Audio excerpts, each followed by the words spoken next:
आज की कथा जो है बहुत आनंददायक होने वाली है। इस कथा में नारायण हरि स्वयं विश्वमोहिनी का रूप धारण करेंगे और कैसे वो देवताओं की मदद करेंगे और दैत्यों को कैसे अपने माया जाल में फंसा करके उलझाएंगे।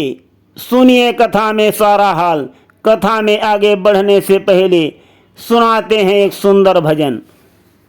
मेरा जीवन है तेरे हवाले प्रभु, मेरा जीवन है तेरे हवाले प्रभु, इसे पग पग पे तू ही संभाले प्रभु, मेरा जीवन है तेरे हवाले प्रभु, इसे पग पग पे तू ही संभाले प्रभु, मेरा जीवन है तेरे हवाले प्रभु।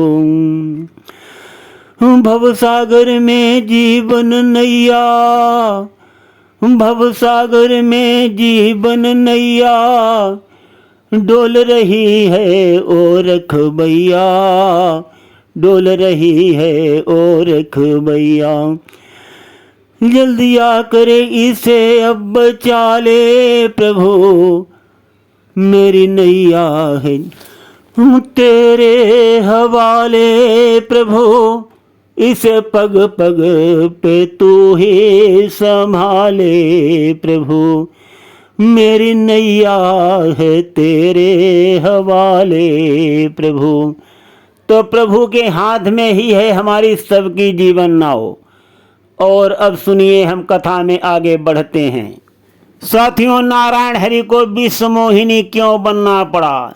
जो विश्व का नाथ है इसे सिद्ध हो जाता है हमारे सबके कल्याण करने के लिए। विश्व का नाथ सब कुछ करता है, सब कुछ करता है। ऐसे ही नहीं विश्व का नाथ कहलाता है, उसको कर्म भी करना पड़ता है और वो करता भी है। जहाँ लोग कहते हैं कि नट मरकट इव सब ही नचावत, राम खगेश वेद असगावत। ईश्वर सबको नचाता है, सभी प्राणियों को नचाता है, परंतु साथियों हमसे ज़्यादा हमारे कल्याण के लिए ईश्वर स्वयं नाचता है। ये यहाँ पर प्रत्यक्ष उदाहरण है, देख लीजिए आंखें खोल करके। देवताओं की नारायण क्यों मदद करता है? क्योंकि देवता जो है मनुष्यों का उपकार करते हैं, मनुष्यों की सहायता करते हैं, मदद करते हैं। इसलिए नारायण जो है वो देवताओं की मदद में खड़ा रहता है। और जो दैत्य हैं वो भले ही नारायण की कठिन से कठिन तपस्या करते हों, परंतु दैत्यगण मनुष्यों का कल्याण नहीं चाहते और इसीलिए नारायण जो है दैत्यों के खिलाफ रहता है। उनकी हजारों वर्षों की तपस्या को नज़रअंदाज करके देवताओं के साथ खड़े होकर के और दैत्यों से राहत पहुंचाता है। एक नहीं लाखों ऐसे उदाहरण भरे पड़े हुए हैं हमारी पुराणों में, ग्रंथों में, पवित्र ग्रंथों में। तो हम आज वही कथा सुनाते हैं, नारायण हरि हमारे सबके कल्याण के लिए कैसे बने मोहिनी और फिर क्या हुआ, सुनिए पूरा हाल।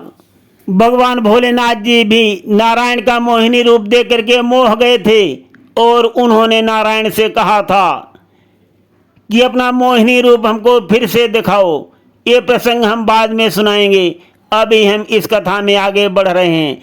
समुद्र मंथन जो है वो अंतिम चरण में चल रहा है और 13 रत्न निकल चुके हैं। 14वां रत्न अमृत का निकला और जैसे ही अमृत का कलश धन्वंतर लेकर के बाहर आए, समुद्र के बाहर पृथ्वी पर जैसे ही उन्होंने कदम रखा, देवता और दैत्यों में होड़ लग गई अमृत कलश को पाने के लिए। देवगणों से असुरगण अधिक बलवान थे, उन्होंने अमृत कलश को छीन लिया और अपने नियंत्रण में रख लिया। देवताओं ने कहा कि हम दोनों ने बराबर मेहनत की है, इसमें आधा हिस्सा हमारा भी है। असुरराज बलि जो है उसने अपना सिर नीचे कर लिया, सिर झुका लिया, किंतु देवताओं को कोई जवाब नहीं दिया। ये देख करके देवतागण चकित रह गए।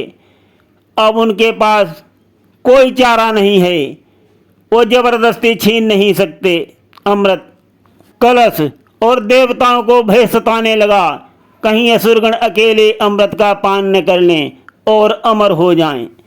बहुत चिंतित होने लगे और उन्होंने मन ही मन नारायण से पुकार लगाई। तभी उनको अचानक आसमान में एक मछली की तरह फड़फड़ाती हुई और तितली की भांति अपने पंख हिलाती हुई आकृति दिखाई दी। उनको लगा रेशमी पंख जो हैं उनकी त्वचा से टकरा रहे हैं और उनके केस जो हैं कमल से गुथे हैं, कानों में कुंडल, गले में बैजंती माला। एक पहने एक ऐसी स्त्री दिखाई दी और जैसे ही असुरों ने उस स्त्री को देखा, सभी असुरों का ध्यान स्त्री पर जाकर के टिक गया। वो आंखें फाड़ फाड़ करके देखने लगे। उनके होंठ उनकी त्वचा को छूने के लिए मचल रहे थे। उनकी बाहें उनके वक्ष के चारों ओर लिपट जाने के लिए व्याकुल हो रही थी।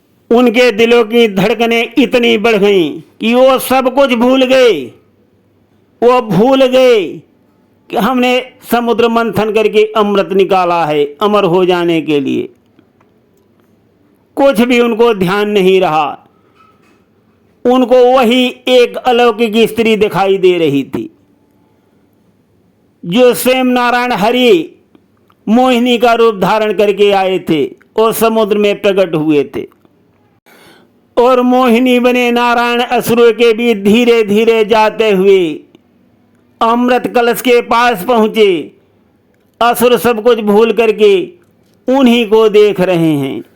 मोहिनी ने कलश को अपनी अंगुलियों से थपथपाया और जैसे ही ध्वनि उत्पन्न हुई असुरगण नाचने लगे। ये देख करके मोहिनी ने असुरों से कहा, अरे तुम तो बहुत भोले हो, बहुत भोले हो।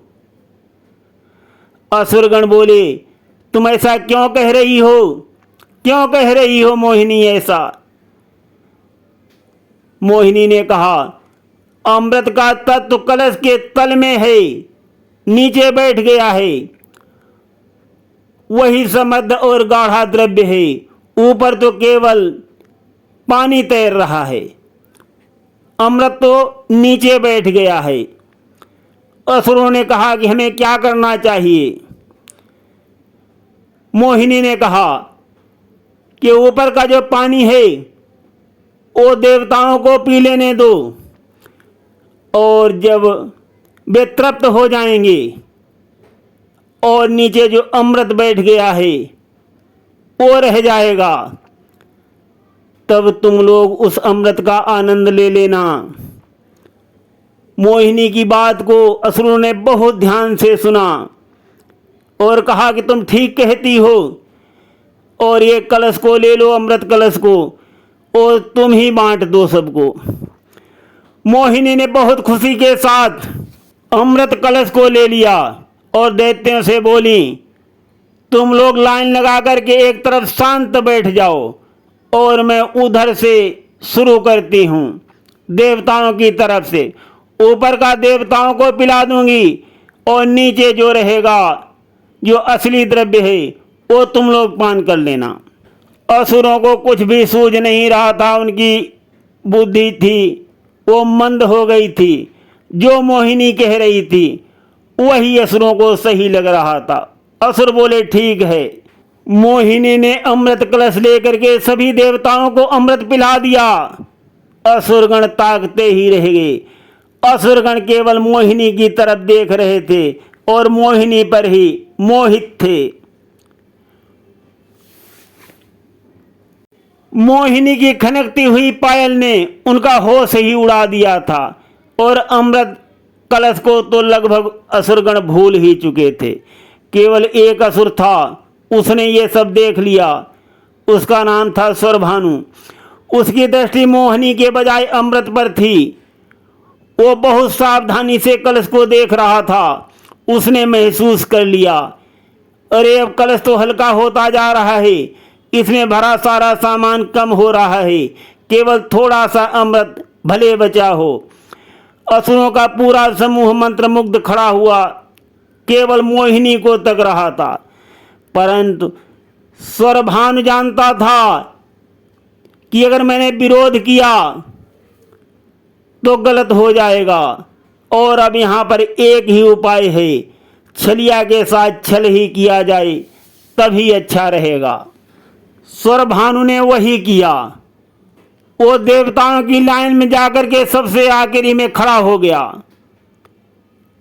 और मोहिनी सबको अमृत पिलाते हुए जब उधर पहुंची, जब मोहिनी बिल्कुल पास में आ गई तो स्वरभानु सोचने लगा, हमारे कुल के साथ तो धोखा हो रहा है, परंतु अब हमारे पास समय नहीं है कुल के लिए सोचने के लिए। और उसने स्वयं ही अमृत पान करने का मन बना लिया और अपना मुंह खोल दिया। देवताओं के साथ साथ उसके मुंह में भी अमृत की 2-4 बूंदें डाल दी गई। अमृत पान करते ही असुर आनंद से झूम उठा, सोचने लगा, अरे समुद्र का पानी तो इतना खारा है, इसमें इतना मीठा द्रव्य कैसे उत्पन्न होता है। वो सोच ही रहा था, सूर्य ने उसको देख लिया और चिल्लाना शुरू कर दिया, असुर असुर। और ये कहते हुए सूर्यदेव ने स्वरभानु को धक्का मार दिया, और चंद्रदेव ने क्या किया, झट से अपना हाथ बढ़ा करके मोहिनी के हाथ से अमृत कलश को ले लिया और बोले, ये असुर है स्वरभानु, इसने अमृत पी लिया है। और अब देवतागण कमजोर नहीं रह गए थे, वो अमृत पी करके बलवान हो चुके थे। उन्होंने स्वरभानु पर हमला बोल दिया। चारों तरफ भगदड़ मच गई, असुर सब भागने लगे, किंतु स्वरभानु नहीं भागा। वो असुर वहीं खड़ा रहा। उसको आसमान से खरखराती हुई आवाज सुनाई दी, और कुछ ही देर में नारायण हरि का सुदर्शन चक्र आया और उसका गला काट दिया। नारायण हरि अब मोहिनी रूप में नहीं थे। उन्होंने असुर का सिर कटने के बाद वो रूप त्याग दिया था। विष्णु ने देखा कि स्वरभानु के रक्त से समुद्र का रंग जो है वो लाल हो रहा है। उसके सिर और धड़ तैरते हुए एक दूसरे से दूर जा रहे हैं। अचानक राक्षस की आंखें खुल गईं, उसका सिर ऊपर उठने लगा और धड़ उसका किनारे पर जा करके खड़ा हो गया। ये देखकर देवराज इंद्र चिल्लाए, असंभव, असुर ने अमृत पी लिया है। देवराज की वाणी को सुनकर ब्रह्मा जी ने आह भरी और बोले, अब उस असुर को कोई मार नहीं सकता, न तो नारायण हरि मार सकते हैं और न तो भोलेनाथ जी मार सकते हैं। और अब जो स्वरभानु का कटा हुआ सिर क्रोध से कांप रहा था, उसका धड़, उसकी भुजाएं चंद्र और सूर्य को संकेत दे रही थी कि तुम दोनों के कारण मेरा ये हाल हुआ है, इसलिए अब तुम्हें भी इसका परिणाम भुगतना पड़ेगा। हे सूर्य, भले ही तुम्हारा यमपुत्र है, किंतु तुम्हें भी मरना होगा। और चंद्र, तुम्हें महादेव ने भले ही वरदान दिया हो, तुम्हारे ऊपर भी अंधकार अवश्य छाएगा। और उसका कटा सिर घातक ढंग से दोनों देवताओं के ऊपर मंडराने लगा। अब से जब भी मैं चाहूंगा, मेरा सिर जो है वो सूर्य को ग्रस लेगा और मेरा धड़ जो है वो चंद्रमा को ढक लेगा। तुम दोनों आसमान से मिटा दिए जाओगे, जैसे ही तुमने अमृत साझा करने से मना कर दिया था, उसी तरह तुम अपना प्रकाश भी साझा नहीं कर सकोगी। मैं जब तक तुम्हें मुक्त नहीं करूंगा, तब तक पूरा ब्रह्मांड जो है वो अंधकार में डूबा रहेगा। मेरा सिर राहु और धड़ केतु कहलाएगा, और वे दोनों अनंत काल तक तुम्हें इसी तरह अपना ग्रास बनाते रहेंगी। वो ज्यों ही गायब हुआ, लक्ष्मी ने नारायण हरि का हाथ पकड़ लिया। उन्होंने विष्णु को माला पहनाई और उन्हें बनमाली नाम दे दिया। वो नारायण हरि की पत्नी बन गई और देवताओं को स्वर्गलोक वापस मिल गया। कुछ दिनों के बाद शिव को फिर से विषमोहिनी के रूप को देखने की इच्छा हुई, तो वे वैकुंठ लोक पहुंच गए और उन्होंने कहा कि नारायण हरि, मुझे अपना वही अवतार फिर से दिखाइए। वो आपका एकमात्र स्त्री अवतार है, ब्रह्मांड में सबसे मनमोहक है, बहुत ही सुंदर है। नारायण हरि भोलेनाथ जी का कहना मान गए हैं और उन्हें अपना मोहिनी रूप दिखाने का आश्वासन दे दिया है। किंतु हम प्रसंग को यहीं पर विश्राम देंगे और अगला भाग हम बाद में सुनाएंगे। सुनते रहिए गिरीश अध्यात्म ड्रीम में अत्यंत मनमोहक और कल्याणकारी कथा। धन्यवाद साथियों। हर हर महादेव। लखन सिया रामचंद्र शंकर हरिओम।